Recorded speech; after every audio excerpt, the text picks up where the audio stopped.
નમસ્કાર મિત્રો, ખોડલ છોરું ચેનલમાં આપનું સ્વાગત છે. મિત્રો, આપણે આપણા આગળના વિડીયોમાં વિક્રમ વેતાળ ભાગ રહસ્ય 2 વિશેની માહિતી મેળવી હતી. આજે વિક્રમ વેતાળ રહસ્ય ભાગ 3 એટલે કે પ્રતાપ મુકુટ નામના રાજાની વાર્તા, કે જ્યારે રાજા વિક્રમ પોતાના ખભા ઉપર વેતાળને લઈને સ્મશાન તરફ જતો હતો ત્યારે વેતાળે કહ્યું કે રાજા, ચાલ હું તને એક વાર્તા કહું. કાશીમાં પ્રતાપ મુકુટ નામનો એક રાજા રાજ્ય કરતો હતો. તેના સુપુત્રનું નામ વ્રજમુકુટ હતું. એક વખત રાજકુમાર દીવાનના છોકરાને લઈને જંગલમાં શિકાર કરવા માટે જાય છે. શિકારની શોધમાં અહીંથી ત્યાં ભટકી રહ્યા હતા અને વચ્ચે એક તળાવ નજરે ચડી ગયું. તળાવનું પાણી ખૂબ જ સુંદર હતું. તેમાં કમળ ખીલેલા હતા. હંસ તેની ચારે બાજુ ફરી રહ્યા હતા. સૂર્યના કિરણો તેના પર પ્રકાશ પાથરી અને તેની શોભામાં અભિવૃદ્ધિ કરી રહ્યા હતા. તેના કિનારા પર ઊંચા અને મનમોહક વૃક્ષ હતા, જે પ્રવાસીઓને તેની છાયામાં વિશ્રામ કરવા માટે આમંત્રિત કરી રહ્યા હતા. વૃક્ષ ઉપર પક્ષીઓના કિલ્લોલ કરવાનો અવાજ આવી રહ્યો હતો.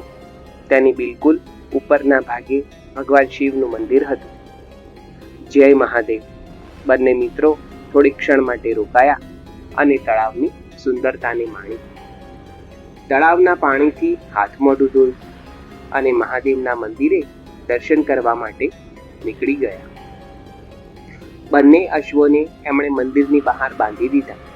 એ મંદિરમાંથી દર્શન કરી બહાર આવ્યા તો જુએ છે કે તળાવના કિનારે એક સુંદર રાજકુમારી પોતાની બહેનપણીઓ સાથે સ્નાન કરી રહી છે.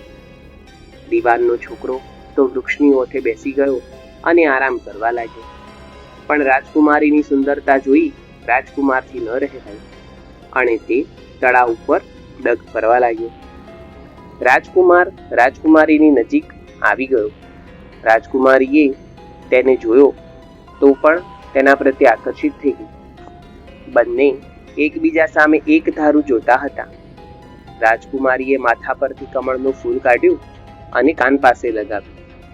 ત્યાંથી સરકાવી દાંતથી કોતર્યું, પછી પગને નીચે દબાવ્યું અને બાદમાં છાતી સાથે લગાવીને સખીઓ સાથે ત્યાંથી રાજકુમારને એકલો છોડીને ચાલી ગઈ.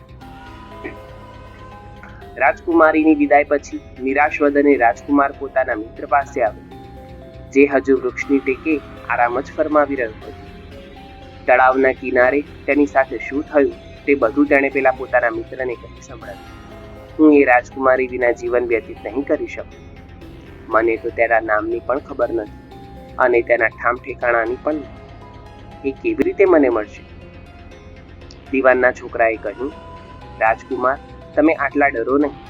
એ તો બધું કહીને જ ગઈ છે. કેવી રીતે? રાજકુમારને ખબર નહોતી કે રાજકુમારીની અંગચેષ્ટાઓ પર દીવાનના પુત્રની પણ નજર હતી. તેણે રાજકુમારીની એ ચેષ્ટાઓનો કોયડો ઉકેલતા રાજકુમારને કહ્યું, તેણે કમળનું ફૂલ માથામાંથી ઉતારીને કાન પાસે લગાવ્યું તો તે કર્ણાટકની રહેવાસી. દાંતથી કમળના ફૂલને કાપ્યું, અર્થાત તે દંતાવટ રાજાની દીકરી છે. પગથી દબાવવાનો અર્થ થયો કે મારું નામ પદ્માવતી છે અને છાતી સાથે ફૂલ અડાડવાનો અર્થ થયો કે તું મારા હૃદયમાં વસી ગયો છે. મિત્રના મુખમાંથી આવા શબ્દો સાંભળીને તો રાજકુમાર ધન્ય ધન્ય થઈ ગયો. ઉછળતો ઉછળતો બોલ્યો કે હવે મને કર્ણાટકમાં જ લઈ જા. બંને મિત્ર ત્યાંથી ચાલી નીકળ્યા. કેટલાય રાજ્યોની મુસાફરી કરતા અને અટકતા અટકતા ત્યાં પહોંચ્યા ત્યારે ઘણો સમય પસાર થઈ ગયો હતો. રાજાના મહેલ તરફ જતા હતા તો અધવચ્ચે જ એક ડોશી મકાનના દ્વાર પર બેસીને ચરખો કાંટી રહી હતી. તેમની નજીક જઈને બંને ઘોડા ઉપરથી ઉતરી પડ્યા અને બોલ્યા, માતા, અમે વેપારી છીએ. અમારો સામાન પાછળ જ આવી રહ્યો છે. અમને અહીં રહેવા માટે થોડી જગ્યા આપી દો ને. તેમના ભોળા ચહેરા અને વાતોને સાંભળી વૃદ્ધાની અંદર માતાની મમતા ઉમટી આવી અને તે બોલી, બેટા, તારું જ ઘર છે. જ્યાં સુધી રહેવાની ઈચ્છા હોય ત્યાં સુધી અહીં રહેજો. બંને ત્યાં જ ઊભા રહી ગયા. દીવાનના દીકરાએ તેને પૂછ્યું, માતાજી, તમે કરો છો શું? તમારા ઘરમાં કોણ છે અને તમારું જીવન કેવી રીતે ચાલે છે? વૃદ્ધાએ જવાબ આપ્યો, દીકરા, મારો એક દીકરો છે જે રાજાની ચાકરી કરે છે. હું રાજાની દીકરી પદ્માવતીની દાયણ હતી. વૃદ્ધ થઈ ગઈ એટલે હવે હું મારા ઘરે રહું છું. રોજ આવી ખાવા પીવાનું મને આપી દે છે. દિવસમાં એક વખત રાજકુમારીને જોવા માટે મહેલમાં જાઉં છું. રાજકુમારે પોતાની પોટલીમાં રહેલું ધન કાઢ્યું અને પેલી વૃદ્ધ માતાની સામે રાખી દીધું.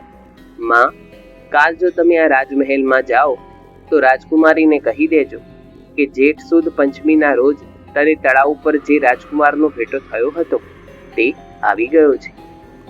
બીજા દિવસે જ્યારે વૃદ્ધા રાજમહેલ પહોંચી તો રાજકુમારીનો સંદેશો તેના કાનમાં નાખી દીધો.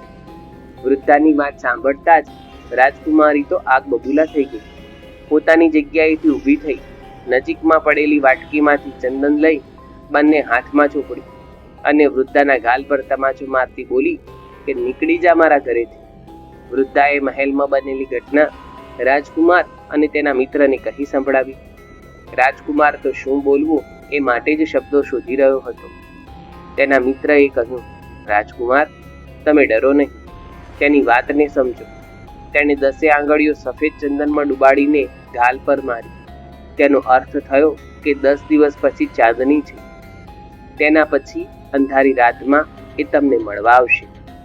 10 દિવસ પછી વૃદ્ધા ફરી રાજકુમારી પાસે ગઈ અને ખબર આપી તો રાજકુમારીએ કેસરના રંગમાં 3 આંગળીઓ ડુબાડીને તેના મોઢા ઉપર મારી અને કહ્યું, ભાગ અહીંથી. વૃદ્ધાએ ઘરે પરત ફરી આખી વાત રાજકુમાર અને તેના મિત્રને કહી દીધી. રાજકુમાર તો ચિંતામાં ગરકાવ થઈ ગયો. બીજી બાજુ નિશ્ચિંત ઉભેલા રાજકુમારના મિત્રએ તેને કહ્યું, આમાં ચિંતા કરવા જેવું કાંઈ નથી. તેણે જવાબ આપ્યો છે કે મને માસિક ધર્મ ચાલી રહ્યો છે. 3 દિવસ હજુ પ્રતીક્ષા કરો. 3 દિવસ વીત્યા પછી વૃદ્ધા ફરી રાજકુમારી પાસે મહેલમાં પહોંચે છે. આ વખતે રાજકુમારી તેના મારી અને પશ્ચિમ દિશાની બારીમાંથી બહાર કાઢી નાખી. તેણે આવી આ ઘટના રાજકુમાર અને તેના મિત્રની પાસે રાખી દીધી. રાજકુમારે મિત્રની સામે જોયું અને મિત્રએ બોલવાનું શરૂ કર્યું. આજે રાતના તેણે તને પશ્ચિમ દિશાની એ બારી પાસે બોલાવ્યો છે. રાજકુમારના તો આનંદનો પાર ન હતો. રાતનો સમય થતાં જ તેણે વૃદ્ધાના વસ્ત્રો ધારણ કર્યા જેથી કોઈ ઓળખી ન શકે. અત્તર લગાવ્યું, સુરક્ષા માટે હથિયાર પણ લીધા. રાતના 2 પ્રહર પસાર થતા જ તે બારીમાંથી કૂદકો મારી અને રાજકુમારીના કક્ષમાં પહોંચી ગયો. રાજકુમારી પણ ત્યાં ઉપસ્થિત જ હતી. તે તેને અંદર લઈ ગઈ. અંદરની સ્થિતિ જોતા જ રાજકુમારની સ્થિતિ પહોળી થઈ ગઈ. એક જુઓ તો એક ભૂલી જાઓ તેવી વસ્તુઓ હતી.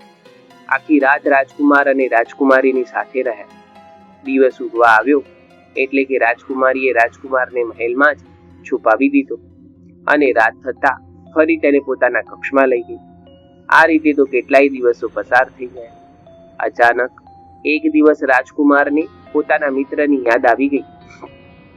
તેને ચિંતા થવા લાગી કે હવે ખબર નહીં તેનું શું થયું હશે.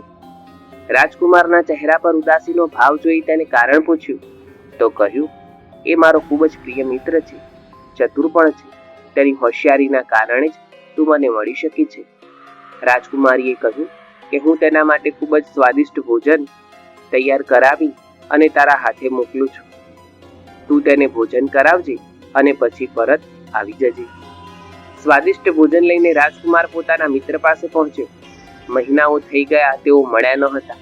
મિત્ર સાથે મુલાકાત કર્યા પછી રાજકુમારે કહ્યું કે મેં તારી ચતુરાઈની તમામ વાતો રાજકુમારીને કહી દીધી છે અને એટલે જ ખુશ થઈને રાજકુમારીએ તારા માટે સ્વાદિષ્ટ ભોજન મોકલ્યું છે.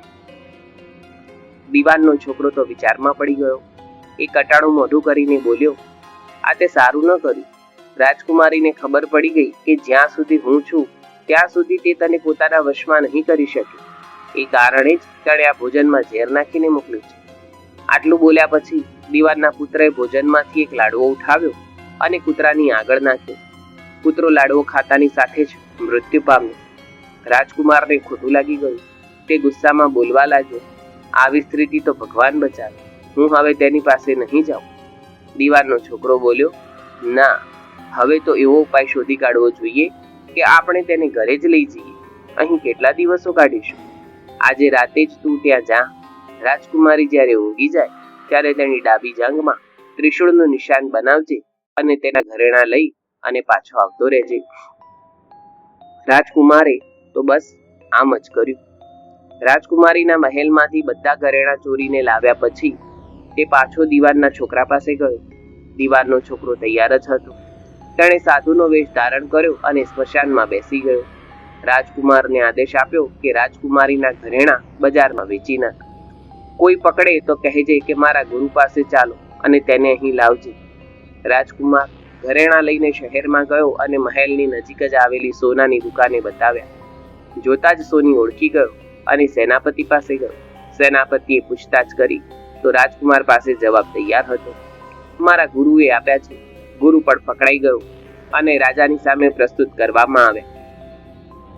રાજાએ પૂછ્યું, યોગી મહારાજ, આ ઘરેણા તમારી પાસે ક્યાંથી આવ્યા? યોગી બનેલા દીવાનના છોકરાએ કહ્યું, મહારાજ, હું સ્મશાનમાં કાળી ચૌદસની રાત્રિએ ડાકીણી મંત્ર સિદ્ધ કરી રહ્યો હતો. એટલામાં ડાકીણી આવી ગઈ. મેં તેના ઘરેણા ઉતારી લીધા અને તેની ડાબી જાંઘમાં ત્રિશૂળનું નિશાન બનાવી દીધું.